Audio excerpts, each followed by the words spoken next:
Okay, അപ്പം നമ്മൾ പറഞ്ഞുകൊണ്ടിരുന്നത് എന്താണ്? ഫിസിയോഗ്രഫി എന്താണെന്നുള്ളത് അല്ലെ. Physiography physical geography of the natural features ആണെന്ന് പറഞ്ഞു. അതിനെ നമുക്ക് സയന്റിഫിക് ആയിട്ട് എന്ത് പറയാം? Study and description of the physical aspects. അത് എർത്ത് സർഫസിന്റെ land forms, terrain, climate, vegetation, water ബോഡീസിന്റെ എല്ലാം കൂടി ഒരു ഡിസ്ക്രിപ്ഷൻ ആൻഡ് സ്റ്റഡി എന്ന് പറയാം ഫിസിയോഗ്രഫിക്ക്. ഓക്കെ, ഇനി ഇന്ത്യനെ പറ്റിയിട്ട് നമുക്ക് പറഞ്ഞു തുടങ്ങാം. അപ്പം അതിൽ ആദ്യത്തേത് it is bound by lofty Himalayas in the north. Okay, അതായത് ഇന്ത്യയുടെ നോർത്ത് ഭാഗത്ത് ഹിമാലയാസ് ആണ് എന്നുള്ള കാര്യമാണ് പറഞ്ഞിട്ടുള്ളത്. പിന്നീട് അറേബ്യൻ സീ വെസ്റ്റിലാണ് എന്നുള്ള ഒരു പോയിന്റ് കൂടെ ഓർക്കുക. വെസ്റ്റ് സൈഡില് അറേബ്യൻ സീ ആണ്. അതേപോലെ തന്നെ ഈസ്റ്റില് ബേ ഓഫ് ബംഗാൾ ഉണ്ട്, സൗത്തില് ഇന്ത്യൻ ഓഷ്യൻ ഉണ്ട്. ഓക്കെ, ഈസ്റ്റില് ബേ ഓഫ് ബംഗാള്, സൗത്തില് ഇന്ത്യൻ ഓഷ്യൻ. ഇനി നോർത്ത് ടു സൗത്ത് എക്സ്റ്റെൻഡ്, അതായത് നമ്മൾ ഇന്ത്യയുടെ മാപ്പ് എടുത്തിട്ട് വേണം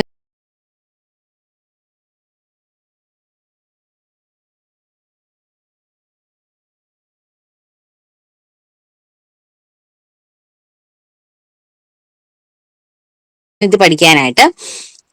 മാപ്പില് നോർത്ത് തൊട്ട് സൗത്ത് വരെയുള്ള ആ ഒരു ഡിസ്റ്റൻസ് നമ്മൾ നോക്കുകയാണെന്ന് വിചാരിക്കാം. നോക്കുന്ന സമയത്ത് ആ വരുന്ന ഒരു ഡിസ്റ്റൻസ് ഇൻ കിലോമീറ്റർ എന്ന് പറയുന്നത് 3200 കിലോമീറ്റർ ആയിരിക്കും. അതേപോലെ ഇത് നമ്മൾ ഇന്ത്യയുടെ മാപ്പ് വെച്ചിട്ട് വേണം കേട്ടോ ഈ ഒരു പോർഷൻ നിങ്ങൾ പഠിക്കാൻ വേണ്ടിയിട്ട്. അപ്പം നമ്മൾ സ്ലൈഡിൽ എത്ര മാപ്പ് ഉൾക്കൊള്ളിച്ചു കഴിഞ്ഞാലും അത് നിങ്ങൾക്ക് ക്ലിയർ ആവില്ല. എങ്കിലും ഞാൻ ഇമ്പോർട്ടന്റ് ആയിട്ടുള്ളതൊക്കെ മാപ്പിൽ എവിടെയാണെന്നുള്ളത് ലൊക്കേറ്റ് ചെയ്തിട്ടുണ്ട്. പക്ഷെ ഓവറോൾ ഇന്ത്യയുടെ മാപ്പ് നിങ്ങളൊരു അറ്റ്ലസോ അല്ലെങ്കിൽ ഏതെങ്കിലും വലിയ പ്രിന്റ് ഔട്ടോ എടുത്തിട്ട്, അല്ലെങ്കിൽ വലിയ ടെക്സ്റ്റ് ബുക്കിന്റെ അകത്തിലെ പിക്ചർ കാണുമല്ലോ, അപ്പൊ അത് നോക്കിയിട്ട് മാർക്ക് ചെയ്തിട്ട് വേണം ഓരോ ഏരിയയിലും പഠിക്കാൻ വേണ്ടിയിട്ട്. എങ്കിൽ നിങ്ങൾക്ക് പെട്ടെന്ന് കാണാതെ പഠിക്കാതെ മനസ്സിലാക്കിയെടുക്കാൻ പറ്റും.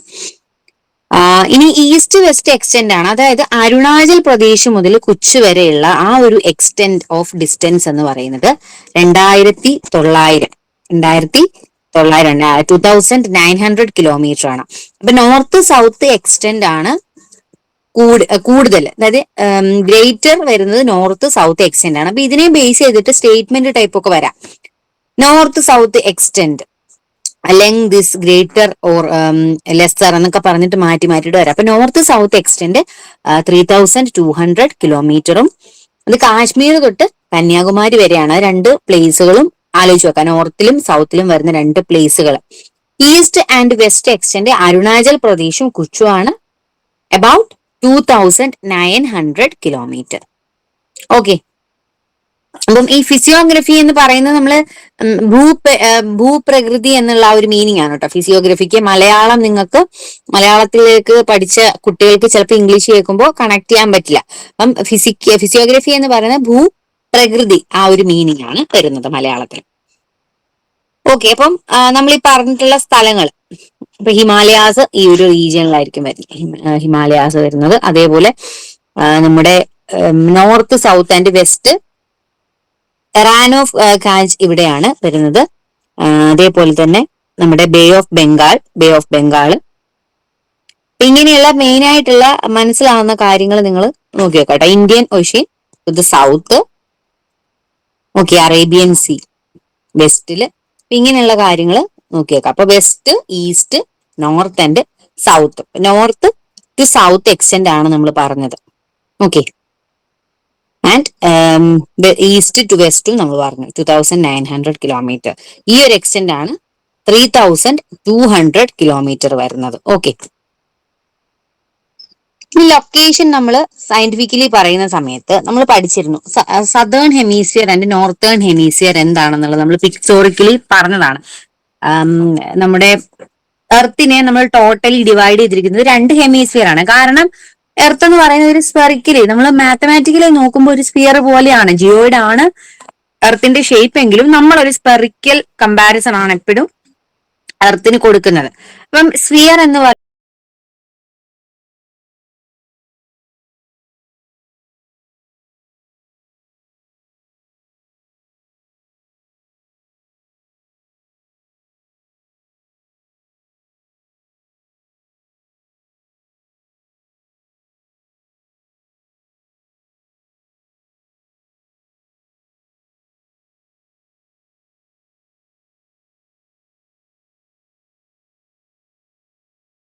പറയുമ്പോൾ അതിന് സ്പിയറിന്റെ ഒരു ഭാഗം രണ്ടായിട്ട് നമ്മളൊരു സ്പിയറിനെ മുറിച്ചാൽ അതിന്റെ മുകളിലത്തെ ഭാഗത്തിന് നമ്മൾ ഹെമിസ്ഫിയർ എന്ന് പറയും, താഴത്തെ ഭാഗത്തിന് മറ്റൊരു ഹെമിസ്ഫിയർ എന്ന് പറയും. അപ്പൊ രണ്ട് ഹെമിസ്ഫിയറുകൾ ചേർന്നതാണ് ഒരു എർത്ത്. അങ്ങനെയാണെന്നുണ്ടെങ്കിൽ അതിനെ നോർത്ത് മോൾ ഭാഗത്തിനെ നമ്മൾ നോർത്തേൺ ഹെമിസ്ഫിയർ എന്നും താഴ്ഭാഗത്തിനെ സതേൺ ഹെമിസ്ഫിയർ എന്നും. നമ്മൾ നേരെ നോക്കുമ്പോഴാണ് മോളും താഴെ, അല്ലെങ്കിൽ നമ്മൾ ഈ യൂണിവേഴ്സിൽ നോക്കുവാണെങ്കിൽ മോളും താഴെ നമുക്ക് പറയാൻ പറ്റില്ല. നമ്മുടെ ഒരു റെഫറൻസ് പോയിന്റ് വെച്ചിട്ടാണ് പറയുന്നത് നോർത്ത് ആൻഡ് സൗത്ത് എന്നുള്ളത്. അപ്പൊ നോർത്തേൺ ഹെമിസ്ഫിയറിൽ ആണ് ഇന്ത്യ ലൊക്കേറ്റ് ചെയ്തിരിക്കുന്നത്.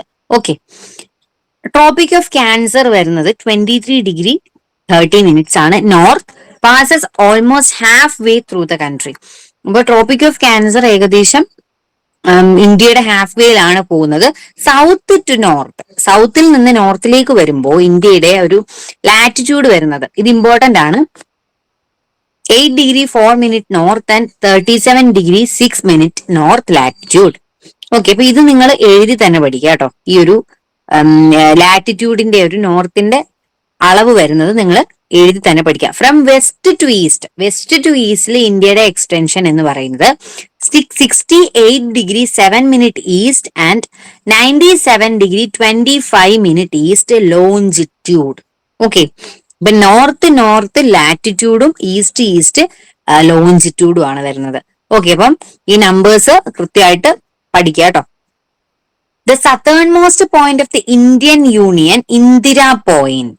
ഇന്ത്യൻ യൂണിയന്റെ സതേൺ മോസ്റ്റ് പോയിന്റ് എന്ന് പറയുന്നത് ഇന്ദിരാ പോയിന്റ് ആയിരുന്നു. അപ്പൊ ഇന്ദിരാ പോയിന്റ് 2004 ഒരു സുനാമി വന്നതോടെ സബ്മേർജ് ആയി പോയി. അപ്പം ഈ പോയിന്റ് കൂടി ഒന്ന് ഓർത്ത് വെക്കാം. ഇന്ദിരാ പോയിന്റ് 2004 ഒരു സുനാമിയില് സബ്മേർജ് ചെയ്ത് പോയിട്ടുള്ള ഇന്ത്യൻ യൂണിയന്റെ സതേൺ എന്ന് പറയുമ്പോൾ ഏതാണ്, നമ്മുടെ ഇന്ത്യൻ ഒഷീന്റെ ഭാഗമാണ്. ഇന്ത്യൻ ഒഷീൻ സൗത്തിലാണെന്ന് പറഞ്ഞു.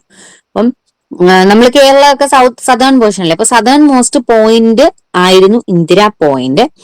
അതുകൂടി ഒന്ന് ഓർത്തിരിക്കാം. ഇനി സൈസിലേക്ക് വരാം.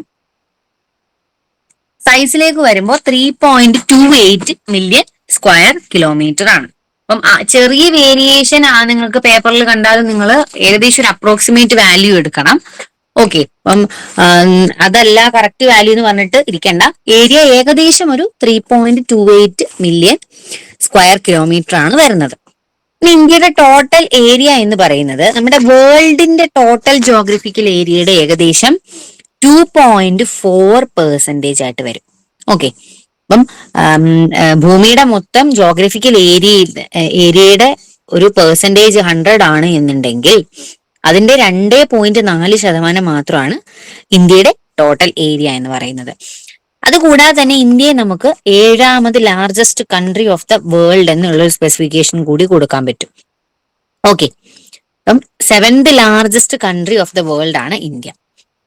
ഇനി ഇന്ത്യയുടെ ലാൻഡ് ബൗണ്ടറി എന്ന് പറയുന്നത് എത്രയാണ്? ലാൻഡ് ബൗണ്ടറി അതായത് പെരിമീറ്റർ, നമ്മൾ ലാൻഡിന്റെ പെരിമീറ്റർ എല്ലാം കൂടി എടുക്കുകയാണെങ്കിൽ ഏകദേശം 15,200 കിലോമീറ്റർ ആണ് വരുന്നത്. 15,200 കിലോമീറ്റർ ആണ് ഇന്ത്യയുടെ ലാൻഡ് ബൗണ്ടറി എന്ന് പറയുന്നത്. ഓക്കെ, ഇനി length of the cost line, total length of the coastal ലൈനിന്റെ ലെങ്ത് എത്രയാണ് വരുന്നത്? ഓക്കെ, ഇന്ത്യയുടെ കോസ്റ്റൽ ലൈൻ എന്ന് പറയുമ്പോൾ കേരളത്തിന്റെ കോസ്റ്റൽ ലൈൻ പഠിക്കുന്നത് പോലെ നമുക്ക് ഇന്ത്യയുടെ കോസ്റ്റൽ ലൈനും പറയാനായിട്ട് പറ്റും. അപ്പൊ കോസ്റ്റൽ ലൈനിന്റെ ഒരു കിലോമീറ്ററിലെ വാല്യൂ എന്ന് പറയുന്നത് 7,516.6 കിലോമീറ്റർ ആണ്. അപ്പം ഇവിടെ ആൻഡമാൻ ആൻഡ് നിക്കോബാർ ആൻഡ് ലക്ഷദ്വീപ് എല്ലാം കൂടി ഇൻക്ലൂഡ് ചെയ്തിട്ടാണ് ഈ ഒരു വാല്യൂ വരുന്നത്. അപ്പം വിത്തൗട്ട് ഇൻക്ലൂഡിങ് ആണെങ്കിലോ ഇതിനെക്കാളിലും കുറവായിരിക്കും. 7,516.6 kilometre including Andaman and Nicobar and Lakshadweep. Okay, India is bounded by the young fold mountains in the northwest, north and northeast. ഇന്ത്യയുടെ നോർത്ത് വെസ്റ്റും നോർത്ത് ഈസ്റ്റും ഒക്കെ മൗണ്ടെയിൻസിന്റെ ബഹളമാണ് അല്ലെ, മൗണ്ടെയിൻസ് കൊണ്ട് ബൗണ്ട് ചെയ്ത് വെച്ചിരിക്കുകയാണ്. ഇനി ഫ്രം ഗുജറാത്ത് ടു അരുണാചൽ പ്രദേശ്, ഗുജറാത്തിൽ നിന്ന് നമ്മൾ അരുണാചൽ പ്രദേശിലേക്ക് വരുമ്പോൾ ഒരു 2 മണിക്കൂർ വ്യത്യാസമുണ്ട്. ഓക്കെ, ഗുജറാത്ത് ടു അരുണാചൽ പ്രദേശ്, അതായത് വെസ്റ്റ് ഈസ്റ്റ് സൈഡുകളാണ് പറയുന്നത്. ഗുജറാത്തിൽ നിന്ന് അരുണാചൽ പ്രദേശിലേക്ക് പോകുമ്പോൾ 2 മണിക്കൂർ വ്യത്യാസം ടൈം. ഓക്കെ, അപ്പൊ അതുകൊണ്ട് തന്നെ ഈ സ്റ്റാൻഡേർഡ് മെറീഡിയനിലെ ഉള്ള ടൈമിനെ നമ്മൾ മിർസാപൂരിൽ കൂടാണ് സ്റ്റാൻഡേർഡ് മെറിഡിയൻ ഓഫ് ഇന്ത്യയുടെ ഒരു ലൈൻ, ടൈമിന്റെ ലൈൻ പോകുന്നത്. ഓക്കെ, ഇത് മിർസാപൂർ ഇൻ ഉത്തർപ്രദേശ് വഴിയാണ് ഈ ഒരു line standard Meridian of India പോകുന്നത്. അപ്പോൾ ആ ഒരു ടൈമാണ് നമ്മൾ ഇന്ത്യയുടെ സ്റ്റാൻഡേർഡ് ടൈം ആയിട്ട് കണക്കാക്കുന്നത്. ഓക്കെ, അപ്പൊ Mirzapur standard Meridian of India 82°30' east ആണ് മിർസാപൂർ വരുന്നത്. രാജസ്ഥാനാണ് ഇന്ത്യയുടെ ലാർജസ്റ്റ് സ്റ്റേറ്റ്. ഓക്കെ, ഏറ്റവും വലിയ സംസ്ഥാനം രാജസ്ഥാനാണ്. ഗോവ സ്മോളസ്റ്റ് സ്റ്റേറ്റ് ആണ്. ഏരിയ വൈസ് ആണ് കേട്ടോ പറയുന്നത്, വേറൊന്നുമല്ല, ഏരിയ വൈസ് ആണ് നമ്മൾ രാജസ്ഥാൻ ഹൈയസ്റ്റും Goa is the smallest state എന്നും പറയുന്നത്. അപ്പം ഇന്ത്യൻ ഒഷീന്റെ ഒരു ഏറ്റവും വലിയ കോസ്റ്റൽ ലൈൻ ഉള്ള ഒരേ ഒരു കൺട്രി എന്ന് പറയുന്നത് ഇന്ത്യയാണ്. നമ്മൾ വേൾഡ് നേഷൻസ്, അതായത് 7 കോണ്ടിനെന്റ്സ് നമ്മൾ പഠിച്ചു, അതില് അത്രയും നേഷൻസ് ഉണ്ട്, അത്രയും കൺട്രികളുണ്ട്. പക്ഷെ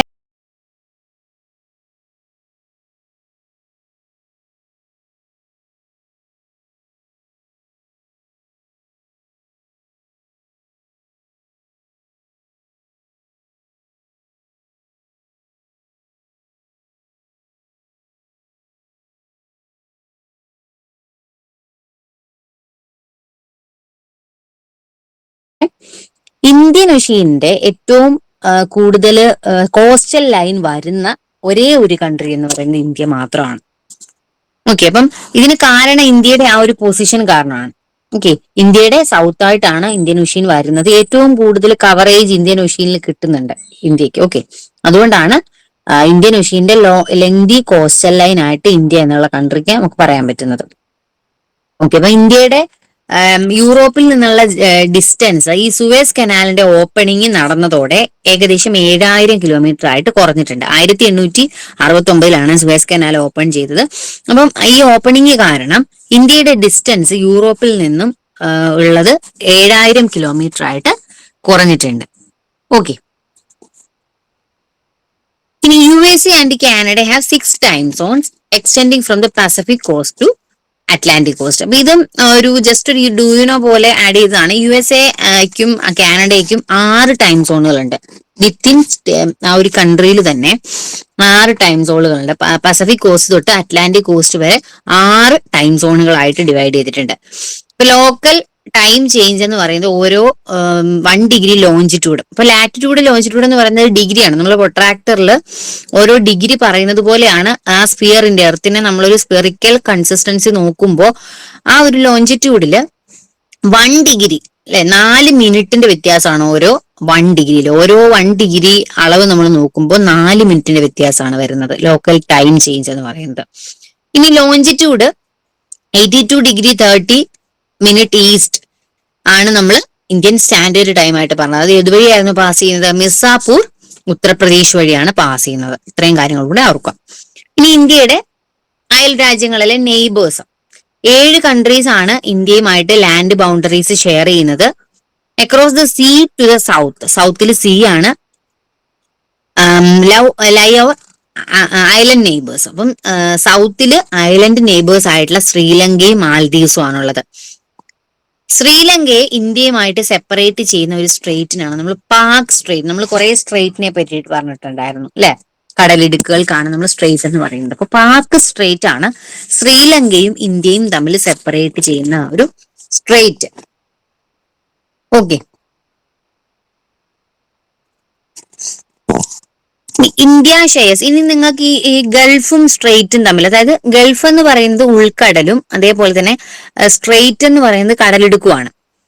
ഓക്കെ, അപ്പൊ അത് രണ്ടും തമ്മിൽ മാറിപ്പോരുത്. ഗൾഫ് എന്ന് പറയുന്നത് ഉൾക്കടലിനെ നമ്മൾ പറയുന്നതാണ്, സ്ട്രെയിറ്റ് എന്ന് പറയുന്നത് കടലിടുക്കുമാണ്. അപ്പം ചിലർക്ക് ഡൗട്ട് വരും, ഈ കടലിടുക്ക് എന്ന് പറയുന്നതും ഉൾക്കടലും ഗൾഫ് എന്ന് പറയുന്നതും തമ്മിലുള്ള ഡിഫറൻസ്. അപ്പൊ അത് രണ്ടും കൂടെ മാറിപ്പോവരുത്. ഇനി ഇന്ത്യയുടെ ലാൻഡ് ഷെയർ ചെയ്യുന്ന കൺട്രീസ് ആണ് Pakistan, Afghanistan, China or Tibet, Nepal, Bhutan, Myanmar and Bangladesh. Okay, ഇത്രയും ലാൻഡ് ബൗണ്ടറീസ് ഷെയർ ചെയ്യുന്ന കൺട്രീസ് ആണ് ഇന്ത്യക്ക് ഉള്ളത്. ഇനി 2 ഐലൻഡ് കൺട്രീസ്, അതിൽ ശ്രീലങ്ക ആൻഡ് മാൽദീവ്സ് ആണ് വരുന്നത്, ഐലൻഡ് കൺട്രീസ്. ഓക്കെ, അപ്പൊ സീ കഴിഞ്ഞിട്ടുള്ള ഐലൻഡ് കൺട്രീസ് ആണ് വരുന്നത്. ഇനി നമുക്ക് ഫിസിക്കൽ ഫീച്ചേഴ്സ് ഓഫ് ഇന്ത്യയിലേക്ക് കടക്കാം. Most volcanoes and earthquakes in the world are located at plate margins. But some do occur within the plate. അതായത് പ്ലേറ്റ് മാർജിൻസ് നമ്മൾ പറഞ്ഞായിരുന്നു. നമ്മള് ഫസ്റ്റോ സെക്കൻഡോ ക്ലാസ്സിൽ ടെക്ടോണിക് പ്ലേറ്റ്സിന്റെ movement, convergent movement, divergent movement, transverse movement, ഇതൊക്കെ നമ്മൾ പറഞ്ഞു. ഇന്ത്യയുടെ ഒരു ക്രസ്റ്റിനെ നമുക്ക് ഡിവൈഡ് ചെയ്യാൻ പറ്റുന്ന പ്ലേറ്റ്സുകളായിട്ടുള്ള മൂവ്മെന്റുകൾക്കാണ് നമ്മൾ ടെക്ടോണിക് പ്ലേറ്റ്സ് എന്ന് പറയുന്നത്. അപ്പോ ഈ വോൾക്കാനോസും എർത്ത് ഒക്കെ കൂടുതലായിട്ട് നടക്കുന്നത് പ്ലേറ്റിന്റെ മാർജിനിലാണ്. അതായത് പ്ലേറ്റ് തമ്മിൽ കോയിൻസൈഡ് ചെയ്യുമ്പോൾ ഡൈവേർജന്റ് ആൻഡ് കൺവേർജന്റ് മൂവ്മെന്റ് നടക്കുമ്പോഴാണ് ഇതൊക്കെ വരുന്നത്. പക്ഷേ ഈ ഓൾഡസ്റ്റ് ലാൻഡ് മാസ് ആയിട്ടുള്ള ഗോണ്ട്വാന, ചിലതൊക്കെ പ്ലേറ്റ്സ് തമ്മിലുള്ള ഒരു ഇന്ററാക്ഷൻ വഴി ഈ വോൾക്കാനോസും എർത്ത് ഒക്കെ ഉണ്ടാവാം. അപ്പൊ ഈ ഓൾഡസ്റ്റ് ലാൻഡ് മാസ് ആയിട്ടുള്ള ഗോണ്ട്വാന എന്ന് പറയുന്ന ലാൻഡ്, അപ്പം ആ ലാൻഡ് ഇൻക്ലൂഡ് ചെയ്യുന്നത് India, Australia, South Africa, South America എല്ലാം കൂടെ ചേർത്തിട്ടാണ് ഗോണ്ട്വാന ലാൻഡ് എന്ന് പറയുന്നത്. അപ്പം ഓൾഡസ്റ്റ് ലാൻഡ് മാസ് ആണ് പെനിൻസുല പാർട്ട് ഓഫ് ഇന്ത്യ എന്നാണ് നമ്മൾ പറയുന്നത്. Okay, peninsula part of India ഗോണ്ട്വാനയുടെ ഒരു പാർട്ടായിരുന്നു. ഗോണ്ട്വാന ലാൻഡിന്റെ പാർട്ട് ആയിരുന്നു ഓൾഡസ്റ്റ് ലാൻഡ് മാസിൽ. അപ്പോൾ ഇപ്പോൾ നമ്മൾ നോക്കുകയാണെങ്കിൽ Arabia, Africa, South America, India, Antarctica, Australia എല്ലാം കൂടെ ചേർന്നിട്ടുള്ള ഈ ഒരു ലാൻഡിനെയാണ് നമ്മൾ ഗോണ്ട്വാന ലാൻഡ് എന്ന് പറയുന്നത്. ഓക്കെ, അപ്പോ ഇത് സംഭവിക്കാനുള്ള കാര്യങ്ങളാണ് ഈ പറയുന്നത് ഗോണ്ട്വാന ലാൻഡിന്. അപ്പൊ conventional current split the crust into a number of pieces. അപ്പോൾ കൺവെൻഷണൽ ആയിട്ടുള്ള ഇപ്പൊ നമ്മൾ ഓഷ്യനിക് കറന്റ്സ് ആവാം. അപ്പൊ അത് ക്രസ്റ്റിനെ ഡിഫറെന്റ് പീസസ് ആയിട്ട് ഡിവൈഡ് ചെയ്യുന്നു. ഇതാണ് നമ്മൾ ടെക്ടോണിക് പ്ലേറ്റ്സ് എന്ന് പറയുന്നത്. അങ്ങനെ ഈ ഇൻഡോ ഓസ്ട്രേലിയൻ പ്ലേറ്റിനെ ഡ്രിഫ്റ്റ് ചെയ്ത് ഗോണ്ട്വാന ലാൻഡിൽ നിന്ന് സെപ്പറേറ്റ് ചെയ്ത് നോർത്തിലേക്ക് മാറ്റി. ഓക്കെ, അപ്പൊ നമ്മൾ ഈ ഗോണ്ട്വാന ലാൻഡ് നോക്കുക. ഗോണ്ട്വാന ലാൻഡില് ഓസ്ട്രേലിയ കണ്ടോ? ഓസ്ട്രേലിയ എവിടെയാണ്? ഓസ്ട്രേലിയ ഈ ഒരു പോർഷനിലാണ് ഇരിക്കുന്നത്. പക്ഷെ ഇപ്പൊ ഓസ്ട്രേലിയ ഇവിടെയാണോ? അല്ല. അപ്പം ഈ ഡ്രിഫ്റ്റിംഗ് ആണ് ഇവിടെ പറയുന്നത്. അപ്പൊ drifting of Indo Australian plate after being separated from the Gondwana land towards north. The northwards drift resulted in the collision of the plate വിത്ത്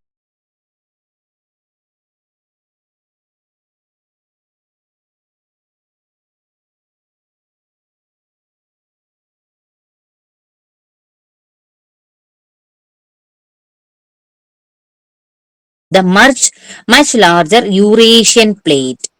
ഇപ്പൊ ഈ നോർത്ത് വാർഡിലെ ഡ്രിഫ്റ്റ് വന്നതിന്റെ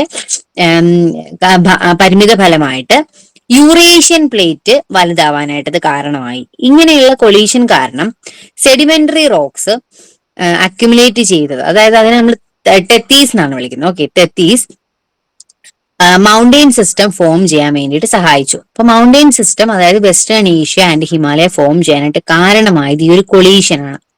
അപ്പോ ഓസ്ട്രേലിയൻ പ്ലേറ്റ് ഡ്രിഫ്റ്റ് ചെയ്ത് മാറിയപ്പോ യൂറേഷ്യൻ പ്ലേറ്റ് വലുതായി. ഈ നോർത്തേഡ് ഡ്രിഫ്റ്റ് കാരണം Eurasian plate വലുതായി മാറി. ഈ കൊളീഷൻ കാരണം സെഡിമെന്ററി റോക്സ് അക്യുമുലേഷൻ നടക്കുകയും ഫോൾഡ് മൗണ്ടെയിൻസ് വരികയും വെസ്റ്റേൺ ഏഷ്യയും ഹിമാലയയും മൗണ്ടെയിനിക്കായിട്ട് മാറുകയും ചെയ്തു. ഓക്കെ, അതൊരു മൗണ്ടെയിൻ എങ്ങനെ ഉണ്ടായി എന്നുള്ള ഒരു കാര്യമാണ് ഇവിടെ പറഞ്ഞത്. ഇപ്പൊ യൂറേഷ്യൻ പ്ലേറ്റ് എവിടെയാണത്? ഈ ഒരു പോർഷനാണ് യൂറേഷ്യൻ പ്ലേറ്റ് എന്ന് പറയുന്നത്. ഓക്കെ, യൂറോപ്പ് വരുന്ന ആ ഒരു ഏരിയ. ഗോണ്ട്വാന ലാൻഡ് എന്താണ്? It is the southern part of the ancient super continent Pangaea with Angara land in the northern part. അപ്പോൾ ഏഷ്യനിൽ ഉണ്ടായിരുന്ന ഒരു ലാൻഡിനെയാണ് നമ്മൾ ഗോണ്ട്വാന ലാൻഡ് എന്ന് പറയുന്നത്. അത് കഴിഞ്ഞിപ്പോൾ ഡ്രിഫ്റ്റിംഗ് നടന്ന് ഇപ്പോൾ ഉള്ള ഒരു പരുവത്തിലേക്ക് മാറി. ഈ Himalayan uplift out of the Tethys സീഡിൽ നിന്നാണ് ഹിമാലയൻ അപ്ലിഫ്റ്റ് ഉണ്ടാവുന്നത്. അതേപോലെ തന്നെ northern flank of peninsular plateau, ഇത് രണ്ടും കൂടെ ചേർന്നിട്ടാണ് ഒരു ലാർജ് ബേസിൻ ഫോം ചെയ്യാനായിട്ട് സഹായിച്ചത്. അങ്ങനെ ഒരു ഡിപ്രഷൻ ഉണ്ടാവുകയും ഈ ഡിപ്രഷനിലൊക്കെ സെഡിമെന്റ്സ് കൊണ്ട് നിറയുകയും അങ്ങനെ നോർത്ത് ആൻഡ് പെനിൻസുലാർ പ്ലേഷ്യൂ സൗത്തിൽ ഫോം ചെയ്യുകയും ചെയ്തു.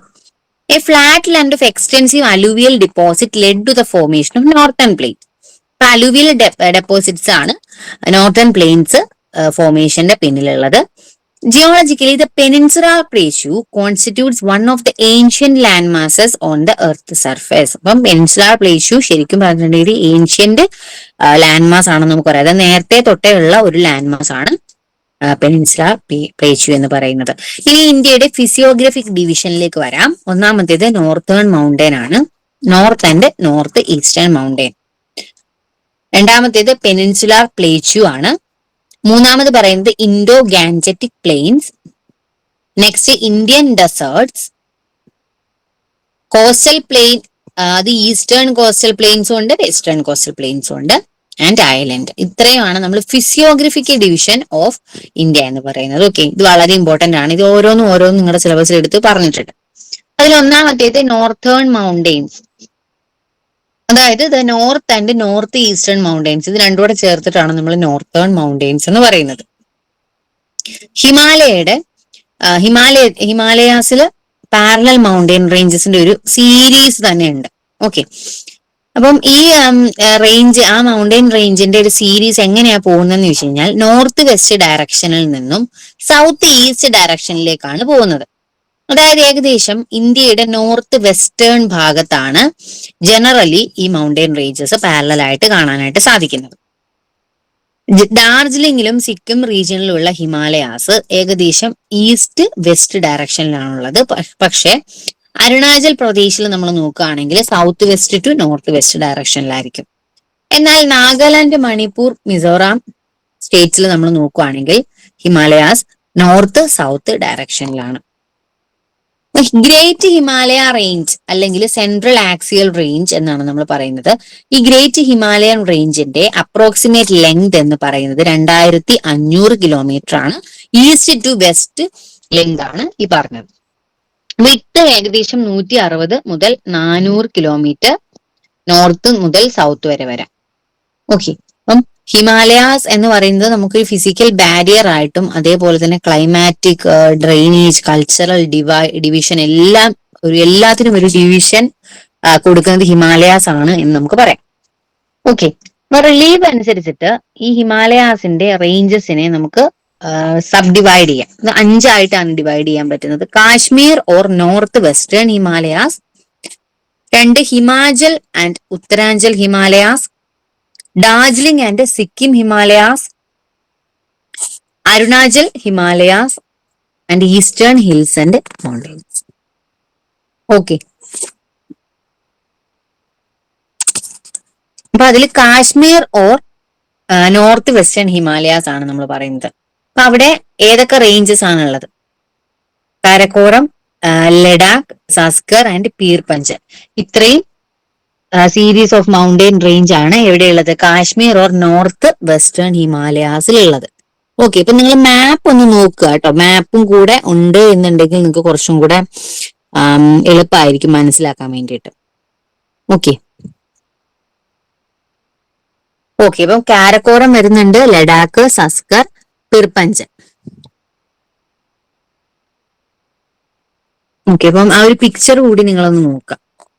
Okay, great Himalaya. അപ്പം Kashmir or north western Himalayas ആണ് നിങ്ങൾ പറഞ്ഞത്.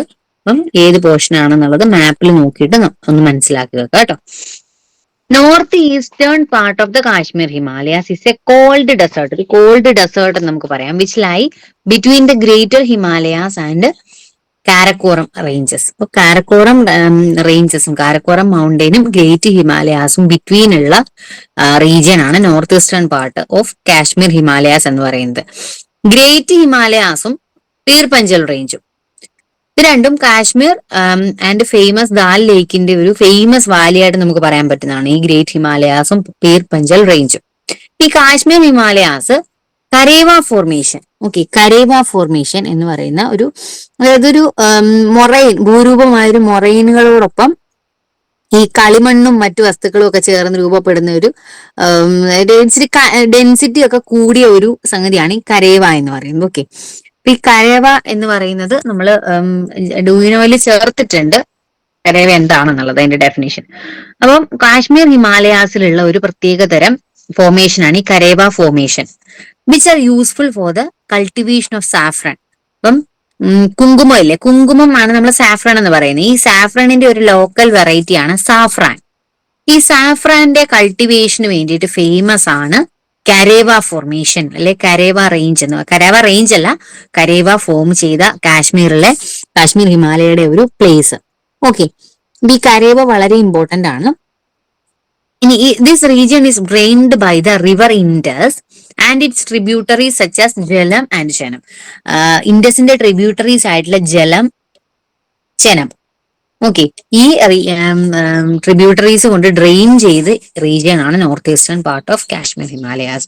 ഇനി the Kashmir and north western Himalayas are well known for their scenic beauty and picturesque landscape.